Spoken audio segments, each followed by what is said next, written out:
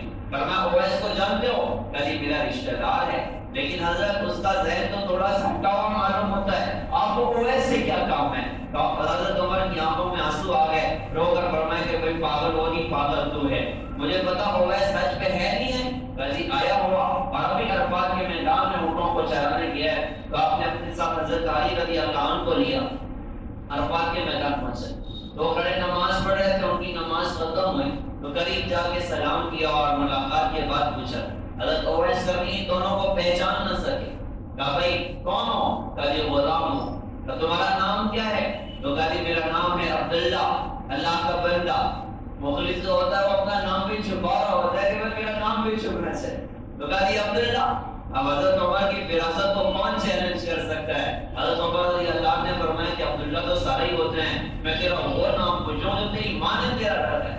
وہ ناراض ہو گئے، کہا آپ کون ہوتے ہیں میرا بار ڈاٹا لینے والے؟ تو حضرت علی کھڑے تھے، بھائی تمہیں پتہ تو کس سے بات کر رہے ہو؟ وہ کہا بھائی تو کس سے بات کر رہے ہو؟ یہ حضرت عمر بن خطاب رضی اللہ عنہ ہیں، میں علی بن ابی طالب ہوں۔ حضرت اویس کرنی گھبرا گئے، کہا جی آپ دونوں مجھے معاف فرمائیں، میں نے آپ کو پہچانا نہیں تھا، میری ماں نے میرا نام اویس رکھا۔ اب ساری نشانیاں تو نظر آئی، رنگ بھی کالا ہے، قد بھی درمیانہ ہے، نام اویس ہے اور قرن خاندان ہے اور قبیلہ مراد کا اور یمن کا ہے۔ ایک نشانی دیکھنا باقی، فرمایا کہ اس کی کمر پہ ایک سفید داغ ہوگا، فرمایا کہ اویس کمر سے کپڑا تو ہٹا، تو جب کپڑا ہٹایا تو سفید داغ تھا۔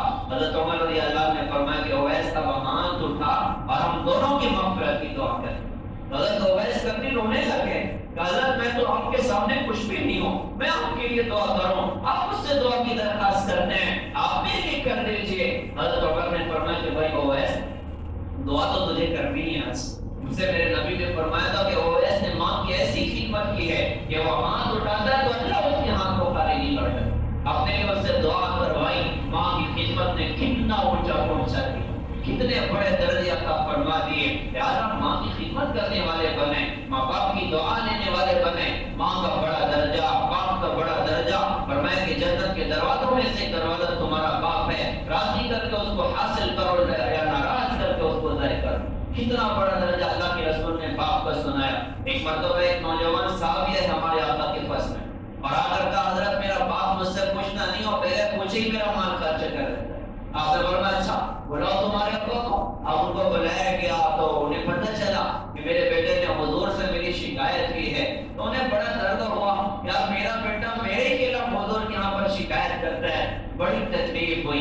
عرب کے لوگ تو شاعر ہوا کرتے تھے، وہ جنگوں میں لڑتے لڑتے بھی اشعار پڑھا کرتے تھے، تو انہوں نے راستے میں آتے آتے نا وہ دل میں کچھ اشعار پڑھے، زبان سے نہیں کہے، دل میں خیالات کی دنیا دنیا میں اشعار بنے اسی میں غائب ہو. اچھا وہ آ رہے تھے تو ان کے آنے سے پہلے حضور کے پاس حضرت جبرائیل آ گئے. اللہ تو اللہ ہے نا, وہ تو دل کا حال بھی جانتا ہے. وَهُوَ عَلِيمٌ بِذَاتِ الصُّدُورِ. وہ آسمانی دنیا پر ہلچل تھی, اللہ نے حضرت جبرائیل کو بھیجا حضور کے پاس میں. جا کر کہنا کہ جب وہ بوڑھا باپ آپ کے پاس آئے نا تو آپ اسے کہنا کہ بھائی تیرا مقدمہ تو بعد میں سنیں گے, پہلے وہ شعر سنا جو تو نے کہے اور تیرے کانوں نے بھی وہ شعروں کو نہیں سنا ہے. اب وہ پیچھے سے صحابی آ گئے تو جیسے ہی سلام دعا ہوا اور حضور نے فرمایا کہ بھائی تیرا مقدمہ تو بعد میں سنیں گے, پہلے وہ اشعار مجھے سناؤ جن کو اب تک تمہارے خود کے کانوں نے بھی نہیں سنا. اللہ نے ان اشعار کو سنا, وہ اشعار پہلے مجھے سنو. تو صحابی رسول کی نہیں آنکھیں پھٹ گئی, یا رسول اللہ میں قربان جاؤں آپ کے رب پر, خدا کی قسم میری زبان سے ایک لفظ نہیں نکلا بس بیٹے کی شکایت پر خیالات کی دنیا میں اشعار بنے اور اسی دنیا میں غائب ہو گئے. اللہ نے اس کو بھی سنا ہے, فرمایا کہ ہاں اس کو بھی سنا, بول تو نے کیا کہا تھا. تو صحابی رسول نے 8 بڑے درد بڑے اشعار سنے تھے اور وہ 8 اشعار گویا کہ ایک باپ اپنی اولاد کے ساتھ اس کی پیدائش سے لے کر جوان کرنے تک جو کچھ احسانات کرتا ہے وہ صحابی رسول نے 8 اشعار میں سارے احسانات کو سمو کر رکھ دیا. اور ایسا درد تھا ان اشعار میں کہ ہمارے آقا کی آنکھوں سے زار و قطرہ آنسو بہ رہے تھے. اور انہوں نے اشعار میں کہا غدوتک مولودا ومنتک یا فیہا تعلو بما اجنی علیک وتنہدو اذا لیلت ضاقتک بالصبر لا قبل لصبرک الا ساحلا نتململو کانی انا المطرق دونک بالذی طرقت به دونی بعینی تحملو تخاف الردا نفسی علیک وانہا نتعلم ان الموت وقت مؤجل فلما بلغت السن والغاية التي إليها مدما قلت فيك وأمل جعلت جزائي غلظة وفظاظة كأنك أنت المنعم المتفضل وليتك إذ لم تر حق عدوتي فعلت كما الجار المساقب يفعل فأوليتني حق الجوار ولم تكن علي بمال دون مالك تبخل. حضرت کی آنکھوں سے آنسو بہ رہے تھے اور اشعار کا مفہوم میں آپ کو سناؤں. گویا کہ وہ صحابی رسول اپنے بیٹے سے خیالات کی دنیا میں کہہ رہے ہیں, بیٹا آج تو نے میرے نبی سے میری شکایت کی ہے تو تیری شکایت کے موقع پر میں تو خیالات کی دنیا میں کچھ 15-20 سال پیچھے چلا گیا. مجھے تیرا اپنا بچپن یاد آیا کہ جب تو چھوٹا تھا تو میں نے تو تجھے بچپن میں غذا پہنچائی تھی, تیرے بچپن میں اپنی کمائیاں تجھ پر نچھاور کی تھی. تیرے مستقبل کے لیے تیرے اپنی جوانی کو بھلانے والا کوئی انسان اس پوری دنیا میں تھا. تیرا اپنا بوڑھا باپ تھا جس نے تیری جوانی کے لیے, جس نے تیرے مستقبل کے لیے اپنی جوانی کو بھلا دیا, اپنی کمائیاں تجھ پر نچھاور کر دی. تیرا کھانا پینا لباس تعلیم تربیت دوائیاں یہ سب میری اپنی کمائی سے تھا. پھر فرمایا کہ بیٹا مجھے ایک رات یاد آ گئی, اور رات یہ تھی کہ اس رات میں تو بیمار پڑا, بیمار پڑ کے تو سویا ہوا تھا لیکن تیرے سینے میں بیٹھ کر تیرا بوڑھا باپ ساری رات دل ملاتا رہا, بے قرار رہا, میرے بچے کو کیا ہو گیا, ایسا سخت بخار ہے. گویا کہ تو بیمار نہ تھا, میرا باپ بوڑھا باپ بیمار ہو گیا تھا. میرے بیٹے جب تو بیمار تھا نا تو تیری بیماری کے وقت میں میری عجیب کیفیتیں تھی. مجھے ڈر لگتا تھا کہیں تو مر نہ جائے, کہیں تو مجھ سے جدا نہ ہو جائے. حالانکہ میں جانتا تھا کہ موت کا ایک وقت طے ہے, نہ آگے ہو سکتا ہے نہ پیچھے ہو سکتا ہے. یہ آج کل بھی ہم لوگ محسوس کر سکتے ہیں. جن کے بچے بہت زیادہ سیریس ہو جائیں نا وہ امام سب سے ملیں گے, حافظ سب سے ملیں گے, مانا دعا کرتے ہیں, حافظ صاحب آپ دعا کر رہے ہیں, میرا بیٹا بہت سیریس ہے. یہ مکمل جملہ نہیں ہوتا, اس کے آگے ایک جملہ ہوتا ہے جس کا اظہار باپ اپنی زبان سے کرنا بھی پسند نہیں کرتا. اس کا اگلا جملہ دل میں چھپا ہوتا ہے, مولانا مجھے ڈر لگتا ہے میرے جگر کا ٹکڑا بھی مجھ سے جدا نہ ہو جائے, کہیں وہ مر نہ جائے. فرمایا کہ بیٹا میں جانتا تھا وقت ہے لیکن ڈر لگتا تھا میرا دل کا ٹکڑا جدا تو نہیں ہو جائے گا. پھر فرمایا کہ جب تو اس عمر کو پہنچا اس کی میں امید اور تمنا کیا کرتا تھا یہ بڑا بن کے میرے بڑھاپے کی لاٹھی بنے گا. یہ اپنی جوانی میں جیسے میں نے اس کو بچپن میں انگلی پکڑ کے چلنا سکھایا, یہ میرے بڑھاپے میں میرا ہاتھ پکڑ کے میرے ساتھ ساتھ چلے گا. میں نے لقمے بنا کے اس کو کھلائے, یہ میرے اس وقت میں جب میرے ہاتھوں میں درد آ جائے گا, میرے پیر میں کب کبھی آ جائے گی, میں ہاتھ میں کھانا اٹھانے کے بھی قابل نہ رہوں گا, یہ میرا بیٹا کھانا مجھے کھلائے گا, لقمے بنا کے میرے منہ میں رکھے گا, مجھے پلائے گا, میری دواؤں کی انتظام کرے گا, میری کمر جھکے گی, یہ میری جھکی کمر کے لیے لاٹھی اور سہارے کا کام کرے گا. لیکن میرے بیٹے جیسے ہی تو جوان ہوا, جیسے ہی تو مضبوط ہوا, تیرا باپ کمزور ہوا تو تیرے تو تیور ہی بدل گئے, تیرے تو